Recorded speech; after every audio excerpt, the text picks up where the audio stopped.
1A students. So today we're looking at day 5. So go ahead and find the day 5 packet. We're going to work on our warm up real quick. I'll stop the video, upload it, and then I want you to make sure that's done. And then I'll go ahead and post another video for today's notes.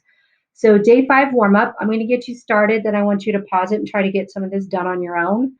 So I've given you an XY table here. If you've looked, we've got X values and we have Y values. And then I gave you the function Y equals 4X minus 5.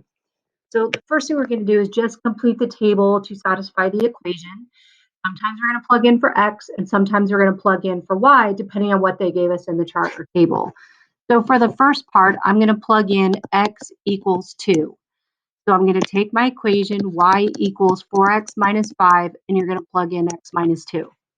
I think you can handle that. So go ahead and plug in, pause the video, find your value of X, or plug in your value of X to find your value of Y, and then put that information in the table.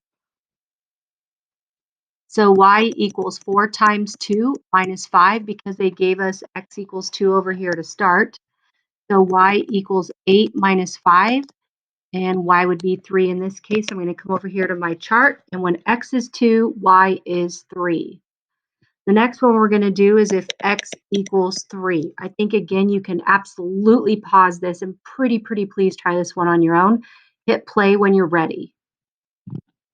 So this time, Y equals 4 times 3, and then minus 5. So Y equals 12 minus 5, and Y is 7.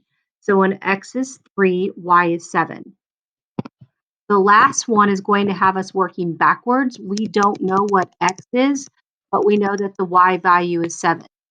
So Y equals 4X minus 5, but as stated, we're going to plug in a 7 this time for Y. So 7 equals 4. Don't know what X is, so 4X minus 5. Solve for X by, or for Y, sorry, solve for X by adding 5 to both sides. 7 plus 5 is 12 equals 4X. Divide each side by 4, and X equals 3. So over here in your chart, when Y is 7, X is 3. And now you should have a completed chart to go along with that. Number 2, solve the system of equations by using the method of your choice. I seriously doubt you're going to want to put those in Y equals MX plus B. Graph them, find the point of intersection for your solution, and you're probably not going to want to use substitution. So my guess is you're going to want to use elimination. Notice how we have a match. We have a 2x on top and we have a 2x on the bottom. But as we've been practicing, I want to make one of those negative. I want to make one of them negative so we can add them together. So I'm just going to multiply everything by negative, which is simply just, guys, all you're doing is changing the signs. Negative 2x minus y equals positive 6 because we're just changing all the signs. And then I'm going to rewrite the other one right below it. 2x plus 3y equals 10. Now, in order for us to eliminate, which is our goal, to get those x's to go away, we would absolutely add this system together. So I'm going to put a big old plus sign there. You're going to pause the video right now. You're going to try this one on your own. So add those together, eliminate your x's, solve for y. When we do that, obviously the negative 2x and the positive 2x cancel, which is exactly what we wanted to happen.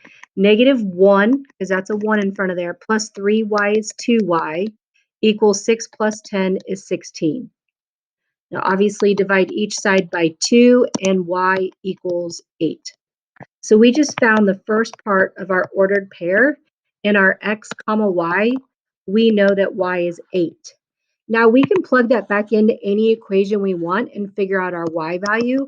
I'm going to use our original top one.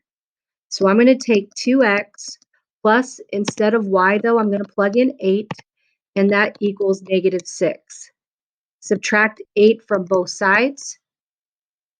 2x equals negative 14 because negative 6 minus 8 more is negative 14.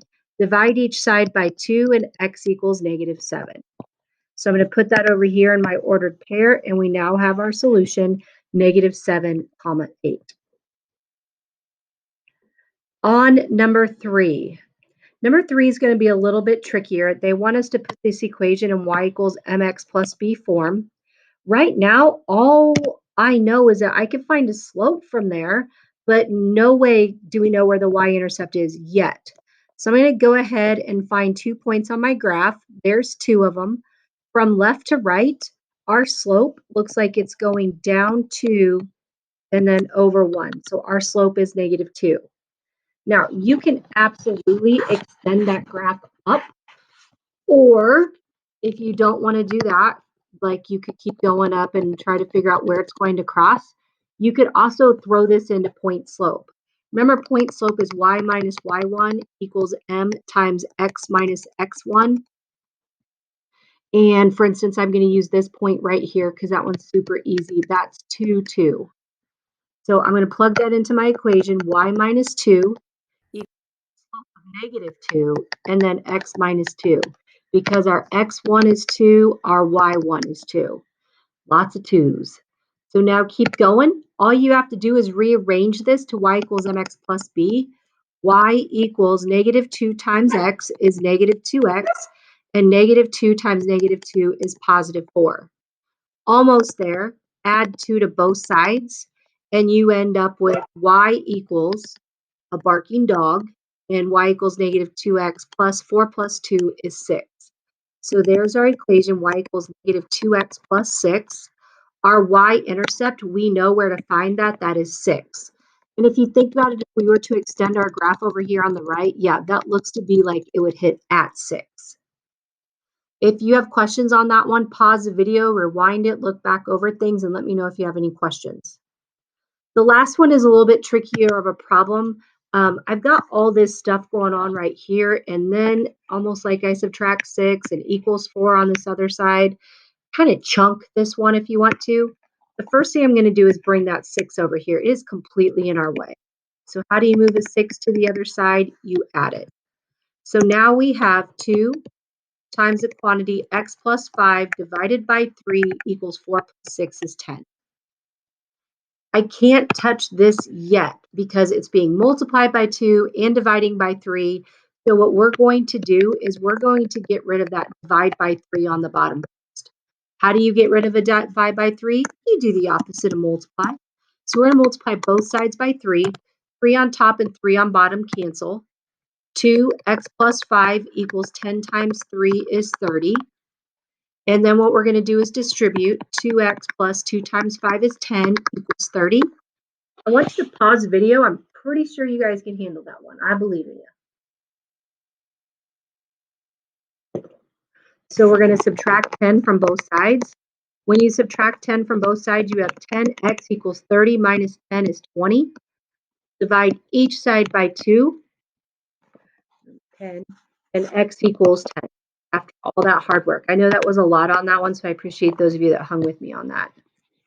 Okay, that's it for today's warm-up. Make sure that yours is completed in the